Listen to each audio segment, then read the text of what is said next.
سامعین، اللہ تعالیٰ نے دو صورتیں دوزخ کے اندر پیدا کیں، ایک صورت شیر کی اور دوسری صورت بھیڑیے کی۔ یہ دونوں صورتیں جب اللہ تعالیٰ کے حکم سے ملیں تو اس سے عزازیل پیدا ہوا۔ اس نے وہاں 1000 سال تک اللہ تعالیٰ کو سجدہ کیا، پھر اس کے بعد ہر طبقہ زمین پر 1000 سال عبادت کر کے دنیا کی زمین پر آیا۔ اللہ تعالیٰ نے اس کو 2 بازو زبر و جد سبز کی عنایت کیے، تب وہاں سے اڑ کر وہ آسمان اول پر آ گیا، وہاں 1000 برس تک اللہ تعالیٰ کو سجدہ کیا، تب اس کا نام خاشع ہوا۔ وہاں سے دوسرے آسمان پر گیا، پھر 1000 سال اللہ تعالیٰ کو سجدہ کیا، وہاں کے رہنے والوں نے اس کا نام عابد رکھا۔ پھر تیسرے آسمان پر جا کر 1000 سال تک رب العالمین کی عبادت کری، وہاں اس کا نام صالح ہوا۔ اور چوتھے آسمان پر بھی 1000 سال تک عبادت کی، وہاں اس کا نام ولی رکھا گیا۔ پھر پانچویں آسمان پر بھی 1000 سال تک عبادت کی، تو وہاں اس کا نام اسرائیل رکھا گیا۔ اس کے بعد چھٹے آسمان پر جا پہنچا، وہاں بھی 1000 سال تک عبادت کی۔ اس کے بعد ساتویں آسمان پر جا پہنچا، وہاں بھی 1000 سال تک اللہ رب العالمین کو سجدہ کیا۔ اس تمام بیان کا حاصل کلام یہ ہے کہ زمین اور آسمان میں کوئی بھی جگہ باقی نہ رہی جہاں اس نے اپنا سر نہ جھکایا ہو۔ اس کے بعد عرش معلیٰ پر جا کر 6000 سال تک اللہ تعالیٰ کی عبادت کر کے ایک مقام پر سجدے سے سر اٹھا کر کہا کہ خدایا، مجھے لوح محفوظ پر اپنے فضل و کرم سے اٹھا لے تاکہ میں تیری قدرت دیکھوں اور تیری عبادت زیادہ کروں۔ اللہ تعالیٰ کی طرف سے حکم ہوا اسرافیل کو کہ اسے اٹھا لیں۔ جب وہ لوح محفوظ پر گیا، نظر اس کی نوشے پر جا پہنچی، اس میں لکھا تھا، بندہ خدا 6 لاکھ برس تک اپنے خالق کی عبادت کرے اور ایک سجدہ خدا کا نہ کرے تو اللہ تعالیٰ اس کی 6 لاکھ سالوں کی عبادت کو مٹا کر سب مخلوقات میں اس کا نام ابلیس مردود رکھیں گے۔ عزازیل اس کو پڑھ کر وہیں 6 لاکھ برس تک کھڑا ہو کر رویا۔ جناب باری تعالیٰ سے آواز آئی کہ اے عزازیل، جو بندہ میری اطاعت نہ کرے اور میرا حکم بجا نہ لائے، اس کی سزا کیا ہے؟ عزازیل نے کہا، اللہ تعالیٰ، جو شخص حکم اپنے خالق کا نہ مانے، اس کی سزا لعنت ہے۔ فرمایا، اے عزازیل، تو یہ بات لکھ رکھ۔ اور حاصل یہ ہے کہ عزازیل نے کہا، ترجمہ، لعنت خدا کی اس پر ہے جو اطاعت نہ کرے اللہ تعالیٰ کی۔ تب حکم ہوا کہ اے عزازیل، جنت میں کئی ہزار خزانچی ہیں اور ایک دن اس جہان کا اس جہان کے 1000 سال کے برابر ہے۔ بس جنت میں ایک نور کا منبر رکھوا کر 1000 برس تک درس و تدریس اور نصیحت کرتا رہا۔ جبرائیل، میکائیل، اسرافیل اور اسرائیل علیہ السلام اور تمام ملائکہ اس منبر کے نیچے بیٹھ کر عزازیل سے واز سنا کرتے تھے۔ ایک روز فرشتے آپس میں باتیں کرتے تھے کہ اگر ہم لوگوں سے کوئی گناہ ہو جائے تو عزازیل کو شفیع کریں گے تاکہ وہ اللہ تعالیٰ سے ہمارے گناہ معاف کرا سکے۔ اتفاق، ایک روز فرشتوں کی نظر اس نوشتے پر جو لوح محفوظ میں لکھا تھا جا پڑی۔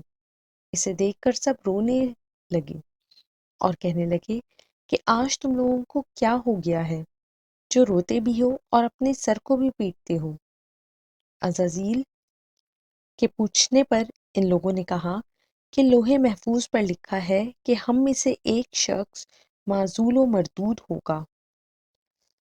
ایک دن عزازیل نے جناب احادیث میں عرض کی کہ یا الہی، جنہوں نے زمین پر آپس میں خون و فساد ڈال رکھا ہے، مجھے ان پر سپہ سالار بنا کر بھیج دیں تاکہ میں وہاں جا کر سب کو مار ڈالوں۔ اللہ تعالیٰ نے اس کی بات قبول فرمائی اور کہا، اے عزازیل، تو 4000 فرشتوں کو اپنے ساتھ لے کر زمین پر جا، کسی کو قتل اور کسی کو کوہ کاف میں ڈال کر پوری روئے زمین کو ان لوگوں سے پاک کر۔ بعد میں درگاہ الہی سے خطاب آیا کہ اے عزازیل اور اے جماعت ملائکہ، میں زمین پر ایک خلیفہ بناؤں گا۔ چنانچہ اللہ تعالیٰ نے فرمایا، ترجمہ، اور جب کہا تیرے رب نے فرشتوں کو کہ مجھ کو بنانا ہے زمین میں ایک نائب، بولے کیا تو رکھے گا اس میں اس شخص کو جو فساد اور خون ریزی کرے؟ اور ہم ذکر کرتے ہیں تیری خوبیاں اور یاد کرتے ہیں تیری ذات پاک کو۔ کہا مجھ کو معلوم ہے جو تم نہیں جانتے۔ تب جبرائیل علیہ السلام پر اللہ رب العالمین کا حکم ہوا، ایک مشت خاک یعنی ایک مٹھی مٹی زمین پر سے لاؤ۔ بحکم اللہ تعالیٰ کے حکم سے جبرائیل علیہ السلام آسمان سے فوراً زمین پر آئے، اور اب جہاں خانہ کعبہ ہے وہاں چاہا تھا کہ ایک مشت خاک لے لیں۔ اس وقت زمین نے ان کو قسم دی کہ اے جبرائیل، مجھ سے خاک مت لیں کہ اس سے خلیفہ پیدا ہوگا اور اس کی اولاد بہت ہی عاصی و گنہگار ہوگی اور اللہ تعالیٰ کا عذاب نہیں برداشت کر سکتی۔ اس بات کو سن کر حضرت جبرائیل علیہ السلام خاک سے باز آئے اور اسی طرح واپس آ گئے۔ پھر میکائیل علیہ السلام اور اسرافیل علیہ السلام سے بھی یہ کام انجام کو نہ پہنچا۔ تب اللہ تعالیٰ نے اسرائیل علیہ السلام کو بھیجا۔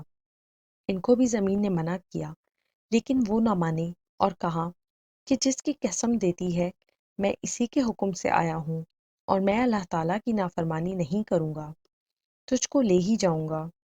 بس اسرائیل علیہ السلام نے ہاتھ نکال کر ایک مٹھی بھر خاک اس سرزمین سے لے کر عالم بالا پر چلے گئے اور عرض کی کہ اللہ تعالیٰ آپ دانا و بینا ہیں، میں نے یہ حاصل کیا ہے۔ تب اللہ تعالیٰ نے فرمایا، اے اسرائیل، میں اس خاک سے زمین پر ایک خلیفہ پیدا کروں گا اور اس کی جان قبض کرنے یعنی جان نکالنے کے لیے تمہیں مقرر کروں گا۔ تب اسرائیل علیہ السلام نے معذرت کی کہ یا رب، تیرے بندے مجھے دشمن سمجھیں گے اور برا بھلا کہیں گے۔ اللہ تعالیٰ نے فرمایا، اے اسرائیل، آپ غم مت کریں، میں خالق کے مخلوقات کا ہوں، میں تمام مخلوقات کا خالق ہوں اور ہر ایک کی موت کا کوئی نہ کوئی سبب رکھوں گا، اور ہر شخص اپنے اپنے مرض میں گرفتار رہے گا اور تمہیں دشمن نہ جانے گا۔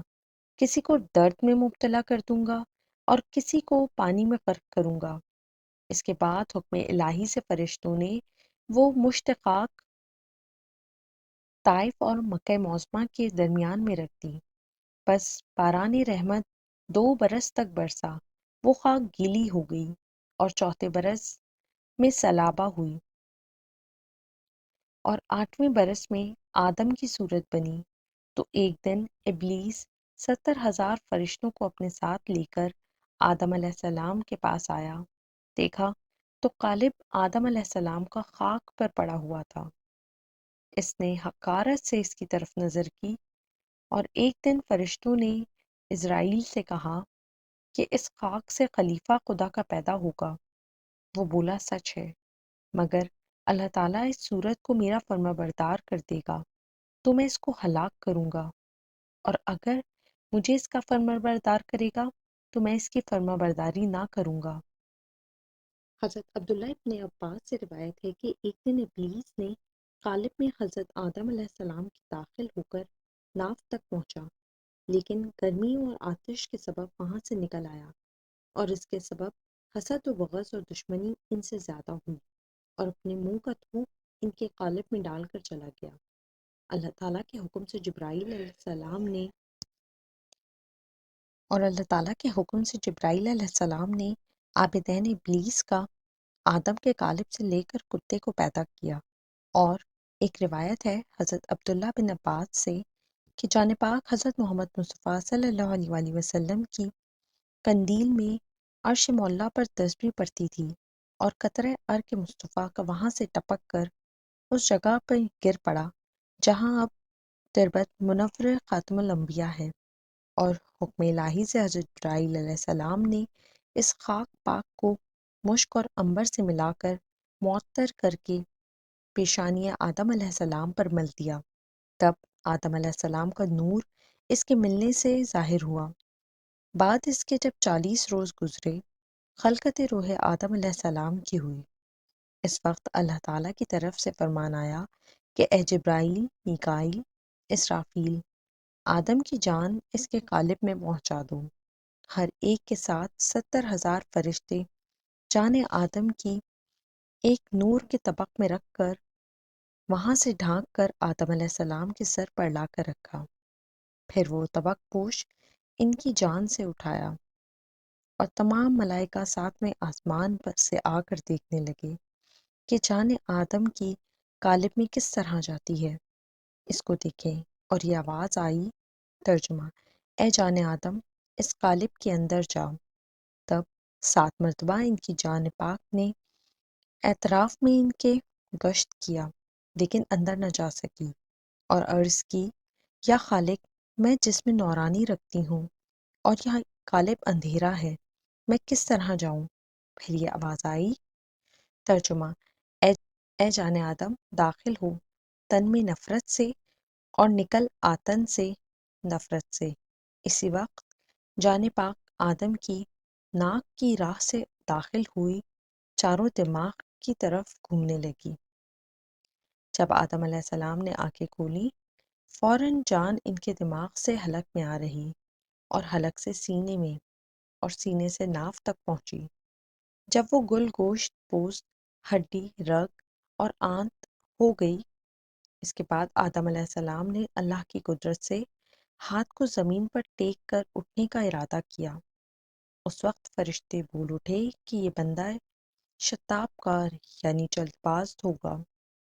اب تک آدھا دھن اس کا گل ہے اور چاہتا ہے کہ اٹھے، جیسا کہ اللہ تعالیٰ نے فرمایا، ترجمہ: پیدا کیا گیا انسان جلد باز یعنی شتاب کا۔ اور آدم علیہ السلام نے اپنے سارے بدن پر نظر کر کے دیکھا کہ اللہ تعالیٰ نے مجھے کس چیز سے بنایا، اور جان آدم کی جوڑوں اور بندوں میں رگوں اور گوشت پوست میں سارے بدن کے پھر رہی تھی۔ تب اللہ تعالیٰ نے فرشتوں کو بھیجا کہ دماغ آدم کا سہلاؤ اور پیشانی ان کی ملیں، اور ایسا ہی ہوا۔ تب جان ان کی گوشت اور پوست اور رگوں میں قرار پائی اور فلفور چھینک آئی، اور اس کا جواب اللہ رب العالمین کی طرف سے آیا، یرحمک اللہ۔ اس لیے اس کا جواب ہوا، جو کوئی چھینکے اور الحمدللہ پڑھے تو سننے والے پر واجب ہے کہ اس کے جواب میں یرحمک اللہ کہے۔ اس کے بعد جناب باری تعالیٰ سے حضرت جبرائیل علیہ السلام کو ارشاد ہوا کہ وہ چھینک لے لے کہ اس سے ایک بندہ عیسیٰ ابن مریم پیدا کروں گا۔ اور جب آدم خاک سے اٹھے، اللہ تعالیٰ کے حکم سے ایک تخت مکمل پر جنت کے 40 میل کا زر و زیور، جواہر، تاج زری پہن کر جا بیٹھے، اور نور ان کی پیشانی کا عرش تک چمکتا تھا، اور وہ نور در حقیقت محمد صلی اللہ علیہ وآلہ وسلم کا تھا۔ تب جناب رب العالمین کا حکم ہوا کہ تمام ملائکہ آدم کو سجدہ کریں، اور وہ سجدہ تعظیم کا تھا، نہ کہ عبادت کا، جیسا کہ اللہ تعالیٰ فرماتا ہے، ترجمہ: جب کہا ہم نے فرشتوں کو سجدہ کرو آدم کو، تو سجدہ کیا سب نے، مگر ابلیس نے نہ سجدہ کیا اور تکبر کیا، اور تھا وہ منکروں میں سے۔ فرشتوں نے جب سجدے سے سر اٹھایا تو وہاں ابلیس کو کھڑا ہوا دیکھا، اور معلوم کیا کہ وہ ابلیس ہے جس نے سجدہ نہ کیا۔ پھر دوسری دفعہ فرشتے سب سجدے میں آ گئے، بس سجدہ اول حکم کا تھا اور سجدہ ثانی شکر کا تھا۔ تب اللہ رب العالمین نے ابلیس کو فرمایا، ترجمہ: اے ابلیس، تجھ کو کیوں کر انکار ہوا کہ سجدہ کرے تو اس چیز کو جو میں نے بنائی ہے دونوں ہاتھوں سے؟ یہ تو نے غرور کیا، کیا تو بڑا تھا درجے میں؟ ابلیس نے کہا، ترجمہ: وہ بولا، میں بہتر ہوں اس سے کہ مجھ کو بنایا تو نے آگ سے اور اس کو بنایا مٹی سے، اور دوسری بات یہ ہے کہ میں نے سجدہ کیا ہے تجھ کو، پھر دوسرے کو کس طرح سجدہ کروں؟ تب اللہ تعالیٰ نے فرمایا اس سے، ترجمہ: یہاں سے نکل جا کہ تو مردود ہوا اور تجھ کو میری پھٹکار ہے، یعنی لعنت ہے قیامت کے دن تک غضب الہی سے اس کی صورت بدل گئی اور آنکھیں اس کے سینے پر آ گئیں۔ عزازیل اس دن سے ابلیس مردود ہوا۔ جو اس کی طرف دیکھتے تو کہتے یہ خدا کی درگاہ سے نکالا گیا ہے، اور ملعون و مردود ہوا۔ اس وقت شیطان لعین نے زبان کھولی اور کہا، اے پروردگار، تو نے مجھے مردود کیا آدم کے لیے، یہ شامت میری تھی۔ تب اللہ تعالیٰ نے ارشاد فرمایا، اے ابلیس، تو اپنے نوشتے کی طرف دیکھ۔ جب دیکھا تو یہ لکھا تھا، جو بندہ خدا کا حکم نہ مانے سزا اس کی لعنت ہے۔ اس نوشتے کو پڑھ کر خجل و مایوس ہوا اور کہا، اے رب، مجھ کو ڈھیل دے جس دن تک مردے زندہ ہوں۔ اور دوسری عرض یہ ہے کہ گوشت اور پوست اور رگوں میں آدمیوں کے مجھے داخل دے۔ تب اللہ تعالیٰ نے فرمایا، ترجمہ، تجھ کو ڈھیل ہے اس وقت تک جو دن کے معلوم ہے۔ جب مراد اس کی حاصل ہوئی، کمین گاہ میں آدمی کی جا بیٹھا اور طاق میں رہا، پھر کہا شیطان نے، ترجمہ، ابلیس نے کہا، قسم ہے تیری عزت کی، میں گمراہ کروں گا ان سب کو مگر جو بندے ہیں تیرے ان میں چنے ہوئے۔ بس اللہ تعالیٰ نے فرمایا، ترجمہ، ٹھیک بات یہ ہے اور ٹھیک ہی کہتا ہوں، مجھ کو بھرنا ہے دوزخ تجھ سے اور ان سے جو تیری راہ پر جائیں گے۔